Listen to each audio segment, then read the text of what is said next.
Good evening. Tonight we're going to show you something that the world has never seen before. Tonight we are going to reveal new and conclusive proof of the secret nuclear weapons program that Iran has been hiding for years from the international community in its secret atomic archive. We're going to show you Iran's secret nuclear files. You may well know that Iran's leaders repeatedly deny ever pursuing nuclear weapons. You can listen to Iran's Supreme Leader, Ali Khamenei. I stress that the Islamic Republic has never been after nuclear weapons. You can listen to Iran's President, Hassan Rouhani. Nuclear weapons and other weapons of mass destruction have no place in Iran's security and defense doctrine and contradict our fundamental religious and ethical convictions. This is repeated by Iran's Foreign Minister, Javad Zarif. We didn't have any program to develop nuclear weapons. Anyway, we consider nuclear weapons both irrational as well as immoral. Well, tonight I'm here to tell you one thing. Iran lied. Big time. After signing the nuclear deal in 2015, Iran intensified its efforts to hide its secret nuclear files. In 2017, Iran moved its nuclear weapons files to a highly secret location in Tehran. This is the Shorabad district in southern Tehran. This is where they kept the atomic archives, right here.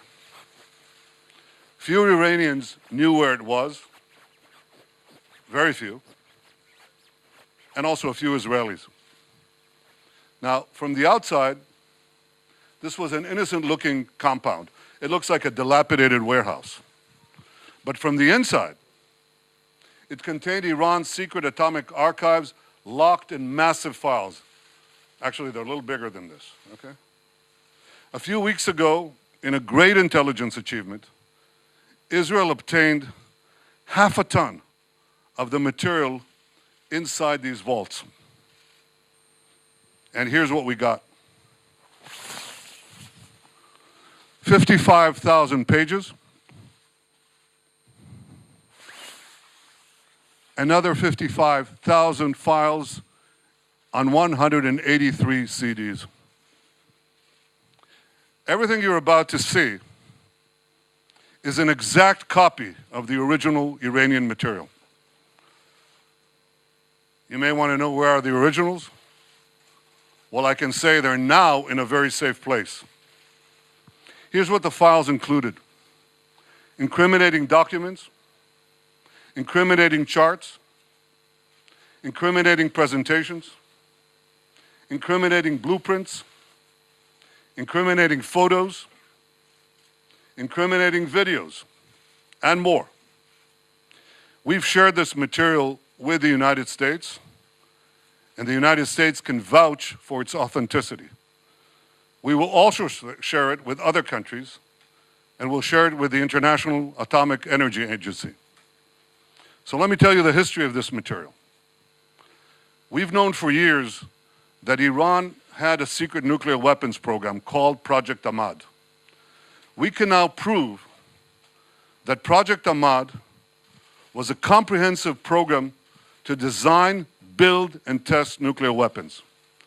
We can also prove that Iran is secretly storing Project Ahmad material to use at a time of its choice to develop nuclear weapons.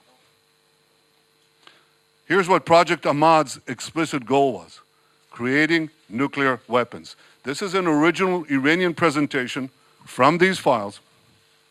And here's the mission statement: design, produce, and test 5 warheads, each with 10 kiloton TNT yield, for integration on a missile. You don't have to read Farsi to see 10 kilotons here, TNT. This is the specific goal of Project Ahmad. That's like 5 Hiroshima bombs to be put on ballistic missiles.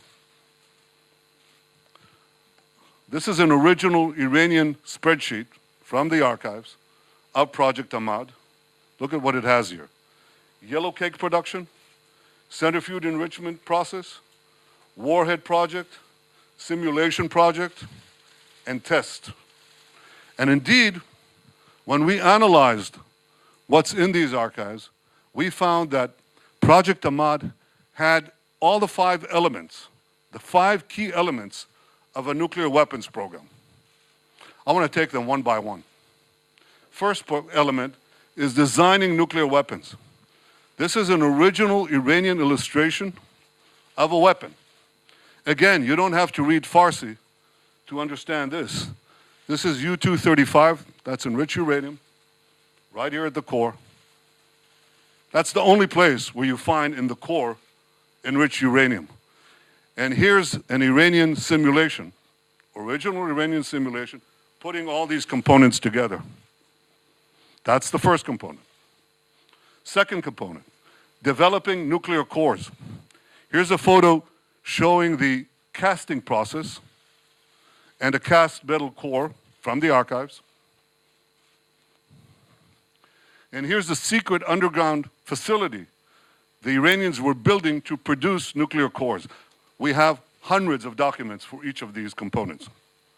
Third component, building nuclear implosion systems. This is an original Iranian photo of a measuring device for implosions. And here's a simulation of a nuclear implosion. Fourth element, preparing nuclear tests. Here's a map of 5 potential locations for a nuclear test in eastern Iran. 1, 2, 3, 4, 5. We have many, many more such documents. And fifth, integrating nuclear weapons on missiles. Here's a design for a nuclear payload on a Shahab-3 missile from the archive. Here's the warhead. Here's the bomb. And I don't have to remind you, I think, that Iran is continually expanding the range of its ballistic missiles, its nuclear-capable missiles. They started with 1,000 kilometers. They're now up to 2,000, roughly. They can reach Riyadh, Tel Aviv, Moscow, but they're working on far, far greater ranges. They're planning much longer range missiles to carry nuclear weapons. So these files conclusively prove that Iran is brazenly lying when it says it never had a nuclear weapons program.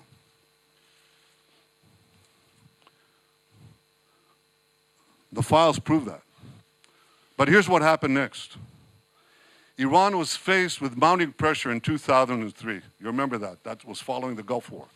So it was forced to shelve Project Ahmad. But it didn't shelve its nuclear ambitions. So Iran devised a plan to do 2 things. First, to preserve the nuclear know-how from Project Ahmad.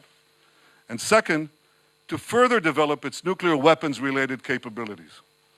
That plan came directly from Iran's top leadership. Here's another document from the archive. This is following the new directive of Iran's Minister of Defense, Mr. Shamkhani. Today is the director of the National Security Council.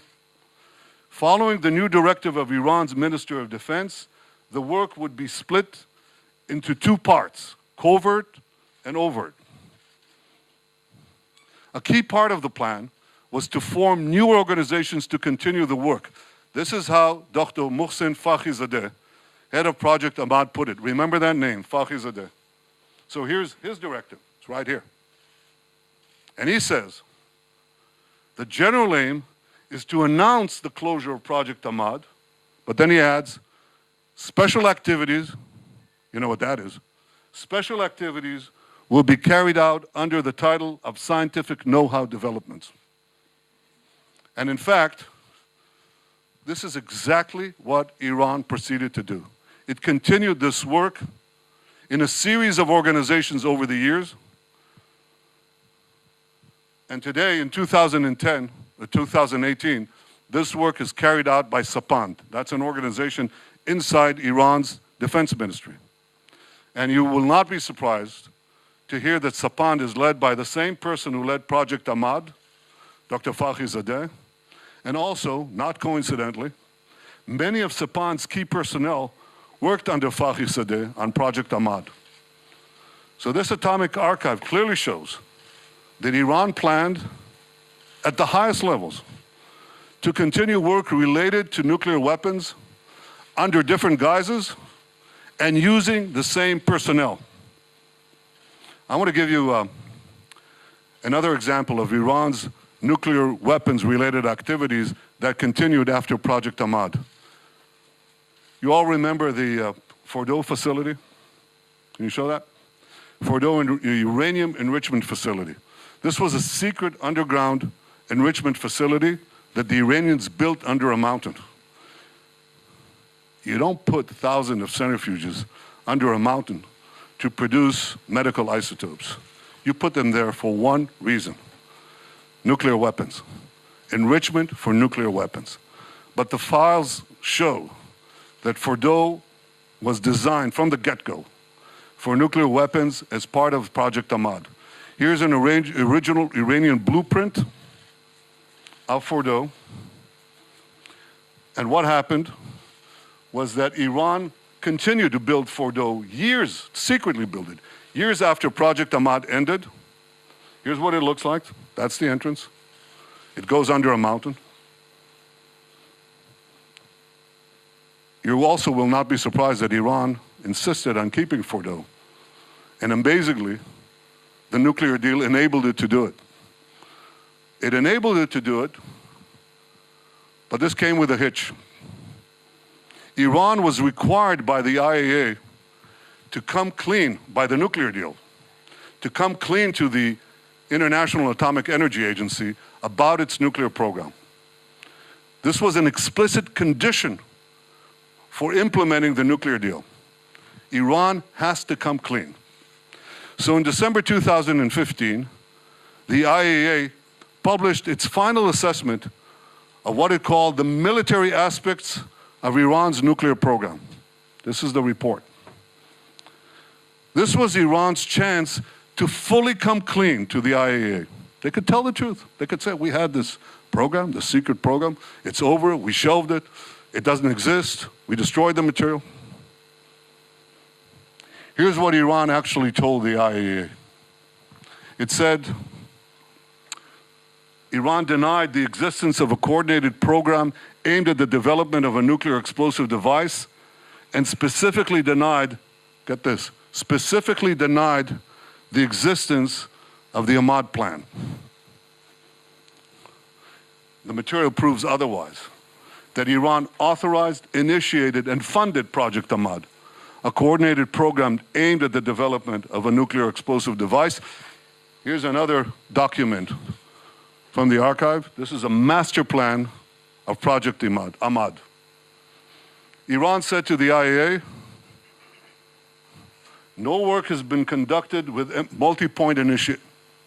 This is multi-point initiation. You got to forgive me. This jargon, this scientific terminology is something that is necessary to understand the production of nuclear weapons. But here's what they say. No work has been conducted with MPI technology in hemispherical geometry. But again, the archive shows that this is a complete fabrication. Iran conducted extensive work with MPI technology in hemispherical geometry. Here's an example. Hundreds of more documents prove it. Iran said to the agency that it had not conducted metallurgical work specifically designed for a nuclear device. But the files again show that this is a lie. Iran conducted extensive metallurgical work specifically designed for a nuclear device. Here's an original Iranian photo, plenty more in the archive. So what I've shown you tonight is just a fraction of the total material that we have. But even from this sample, you can draw four main conclusions. First, Iran lied about never having a nuclear weapons program. 100,000 secret files prove that they lied. Second, even after the deal, Iran continued to preserve and expand its nuclear weapons know-how for future use. Why would a terrorist regime hide and meticulously catalog its secret nuclear files if not to use them at a later date? Third, Iran lied again in 2015 when it didn't come clean to the IAEA as required by the nuclear deal. And finally, the Iran deal, the nuclear deal, is based on lies. It's based on Iranian lies and Iranian deception. 100,000 files right here prove that they lied. So here's the bottom line. Iran continues to lie. Just last week, Zarif said this. We never wanted to produce a bomb. Again? We never wanted to produce a bomb. Yes, you did. Yes, you do. And the Atomic Archive proves it. The nuclear deal gives Iran a clear path to an atomic arsenal. It does so because it gives them the three components that are necessary to produce this arsenal. First, unlimited enrichment in a few years. And they plan to do that. They plan to have several 100,000 advanced centrifuges with which they can enrich mountains of uranium for that core that I showed you before, for many, many such cores. Second, it completely fails to address Iran's continuing development of ballistic missiles. And third, and this is new, it completely fails to address Iran's secret nuclear bomb program and its advanced work on weaponization. We just did. So this is a terrible deal. It should never have been concluded. And in a few days' time, President Trump will make his decision on what to do with the nuclear deal. I'm sure he'll do the right thing. The right thing for the United States, the right thing for Israel, and the right thing